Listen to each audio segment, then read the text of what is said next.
પાલેજમાં દૂષિત ખોરાક ખાધા બાદ એક 12 વર્ષીય બાળકના કમનસીબ મોતના બનાવથી સમગ્ર ભરૂચ જિલ્લામાં ભારે અરેરાટી સાથે ભારે રોષ વ્યાપી ગયો છે। આ ગંભીર ઘટના બાદ હરકતમાં આવેલ ફૂડ એન્ડ ડ્રગ્સ વિભાગે જિલ્લાભરની ખાદ્ય પદાર્થોની દુકાનો, હોટલો અને બેકરીઓમાં તપાસ ઝુંબેશ શરૂ કરી છે। તંત્રની આ કડક તપાસ કાર્યવાહી ચાલુ હતી તે દરમિયાન જ ભરૂચ નગરપાલિકા કાર્યાલયની બિલકુલ સામે આવેલ જાણીતી ઇન્ડિયન બેકરીમાંથી બગડેલા પફ વેચાતા હોવાનો વધુ એક ચોંકાવનારો કિસ્સો પ્રકાશમાં આવ્યો છે। એક જાગૃત ગ્રાહકે આ બેકરીમાંથી પફ ખરીદીને ખાધા બાદ તેમાં દુર્ગંધ અને ખરાબ ગુણવત્તા હોવાનું જણાતા તેમણે સમય સૂચકતા વાપરી તુરંત જ આ અંગે ફૂડ એન્ડ ડ્રગ્સ વિભાગમાં સત્તાવાર લેખિત ફરિયાદ નોંધાવી હતી। ગ્રાહકની ફરિયાદને પગલે ફૂડ એન્ડ ડ્રગ્સ વિભાગની ટીમ વિલંબ કર્યા વિના ઘટના સ્થળે દોડી ગઈ હતી અને બેકરીના સમગ્ર પરિસરમાં સઘન તપાસ હાથ ધરી હતી।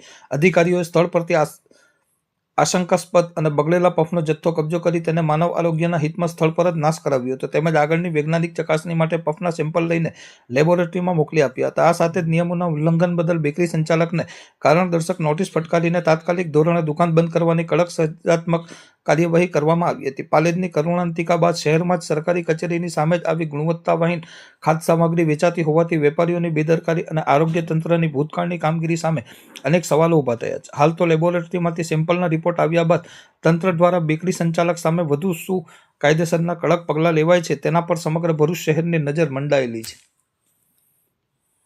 મારું નામ કુણાલભાઈ કાયસ્થ છે।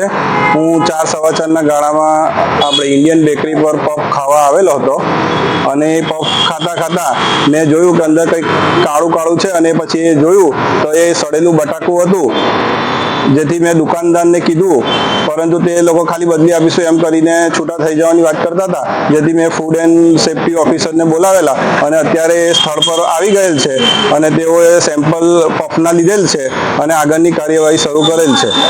બરાબર છે।